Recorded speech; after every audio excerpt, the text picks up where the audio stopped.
AI tools are changing how psychologists work.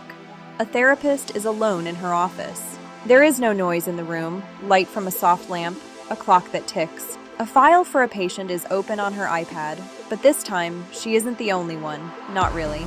Because softly, without being seen, a computer program is listening, looking at, learning. And slowly, changing mentality for good, therapy looked essentially the same for decades. A couch, a seat, two people are conversing. Memory, handwritten notes, and human interpretation were all important. But something changed, not all at once, not in a big way, just be quiet. AI tools started to fade into the background of psychology work. They were easy at first, help with scheduling. Reminders that happen automatically, forms for digital intake, nothing new, but then the tools began to do more than just organize. They began to get it. Say hello to Dr. Sara Malik. A clinical psychologist who has been working for 12 years, burnout has been sneaking up on me. 30 times a week, notes are stacking up, plans for treatment are late. She liked assisting people, but the forms, the excess of paperwork, it was taking a lot out of her. After that, she used a documentation tool that used AI. During sessions, it wrote down what people said in real time. After that, it made structured clinical notes, not summaries, breakdowns in detail, changes in emotional tone, repeated cognitive distortions, patterns of behavior, signs of risk. It used to take 30 minutes, now just 5. For the first time in a long time. She got home in time, but that was just the start. AI tools quickly started looking at voice patterns, small fluctuations in the pitch of your voice, breaks, the rhythm of breathing. The system warned about possible depressed relapses before the patients even knew they were happening. It found spikes in anxiety by looking at little changes in language, words like always, never, everyone, and no one. Thinking in black and white is getting more common. Patterns are forming. Dr. Malik said it was like having a second brain. One that never got tired, never forgot a detail. But not everyone liked the change. Some therapists were afraid of it. Is this the end of human connection? Will machines take the place of empathy? Can an algorithm understand trauma? These were good questions, because psychology isn't math, it's a mess, people, emotional. And yet, patients started to act differently. Some people felt safer chatting to AI products at night.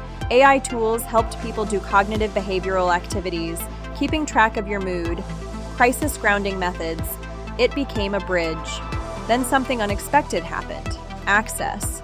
In remote places where there weren't many therapists, AI triage systems looked at thousands, found cases that were really risky, put urgent appointments at the top. For the first time, those waiting months were seen in days.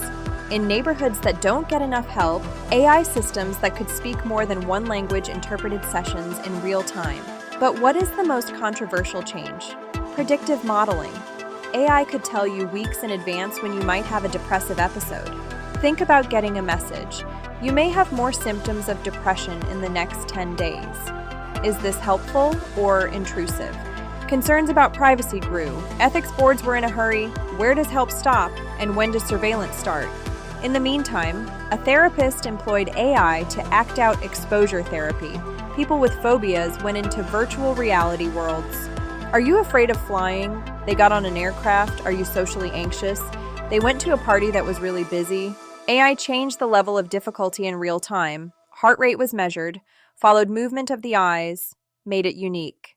What used to take imagination, now it felt real, but safe. Healing sped up. Breakthroughs happened faster. For the first time ever, psychologists may look at millions of results. Which methods worked best? Patterns appeared everywhere. More than ever, treatment was tailored to each person. Not the same for everyone, but made to fit by an algorithm. Still, AI can't copy everything. The warmth in a voice that says, "I'm here," the person who says, "You matter," and maybe that's the secret. Psychologists are not being replaced, they're changing. But empathy, that stays human. 5 years later, the start of a therapy session. The therapist looks over AI-generated insights before the patient gets there. Mood trends drawn out, sleep problems marked. AI helps discreetly during the session. Then it improves the plan. Patients employ AI-guided check-ins outside of sessions. Therapy is no longer limited to 1 hour. It goes on and on, changing. But this is the true question.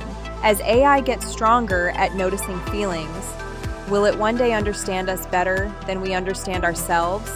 And if it does, will we believe it or be afraid of it? Psychology has always been about comprehending the human psyche. Now, we made something that can look at it on a large scale. Psychology isn't over. It's the next step in its progression.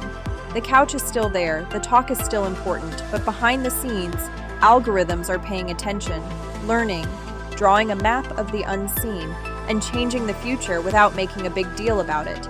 The true question is, how much will we let it go?